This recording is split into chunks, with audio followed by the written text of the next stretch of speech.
اللہ کے نبی حضرت صالح علیہ السلام نے جب سعود قبیلے کو راہ حق پر آنے کی دعوت دی، ادھر بت پرستوں نے، بڑے بڑے سرداروں نے آپ کا مذاق اڑایا، بلکہ آپ کے بہت زیادہ جو سال تھے وہ لوگوں کو اللہ تعالیٰ کے متعلق کہ اللہ ایک ہے بتانے میں لگے، جس پر کافی لوگ ہیں جو غریب، وہ تو آپ کو اللہ کا رسول مان گئے، مگر جو قبیلے کے سردار تھے انہوں نے صاف ماننے سے انکار کر دیا۔ بلکہ ایک دن وہ آپ کے پاس آئے، انہوں نے بولا کہ صالح علیہ السلام کو کہ آپ صالح، آپ ایماندار بھی ہو، آپ اچھے بھی ہو، آپ ایک بہت بڑے قبیلے کے ساتھ آپ کا تعلق بھی ہے، طاقتور بھی ہو، سب کچھ ہو، مگر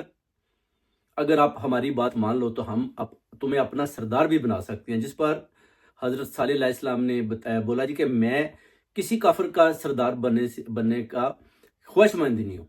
میں صرف اور صرف ادھر آیا ہوں آپ کے پاس اللہ کا پیغام لے کر، آپ راہ راست پر آ جائیں، میں آپ کو اللہ کا پیغام دے رہا ہوں۔ اس طرح قبیلے میں ایک آدمی کا قتل ہو جاتا ہے، اس کے بعد ادھر لڑائی جھگڑا شروع ہو جاتا ہے، تو قبیلے کے جو سردار ہیں، جو بتوں کی پوجا کرتے ہیں، وہ حضرت صالح علیہ السلام کے پاس پہنچے اور انہوں نے بولا جی کہ ہم ایسا کرتے ہیں کہ حضرت صالح علیہ السلام کے آگے کچھ ایسی شرائط رکھ دیتے ہیں جو ناممکن ہو۔ انہوں نے بولا جی کہ اگر آپ کچھ ایسا معجزہ دکھائیں جیسے کہ اللہ کے نبی دکھاتے ہیں تو ہم آپ پر ایمان لے آئیں گے۔ حضرت صالح علیہ السلام نے بولا جی کہ میں تو کوئی بھی معجزہ دکھانے سے قاصر ہوں، اللہ چاہے تو سب کچھ ہو سکتا ہے، تو آپ بتائیں آپ کی شرائط کیا ہیں؟ تو انہوں نے بولا جی کہ ہم چاہتے ہیں کہ یہ جو ہمارا سامنے پہاڑ ہے تبا جس کا نام ہے، اس کے اندر سے ایک اونٹنی برآمد ہو جو 10 ماہ کی حاملہ ہو، ہمارے سامنے بچہ جنے، اس کے بعد اتنا دودھ دے کہ ہم سارے قبیلے والے پی لیں۔ انہوں نے بولا کہ ٹھیک ہے، میں اللہ سے دعا کرتا ہوں۔ آپ حضرت صالح علیہ السلام نے 2 نفل نماز پڑھی، اس کے بعد اللہ تعالیٰ کے آگے دعا کی کہ یا میرے مولا، آپ ایسا کریں کہ یہ جو معجزہ دکھائیں اور ان قبیلے والوں کے لیے ایک اونٹنی اس پہاڑ میں سے برآمد کریں۔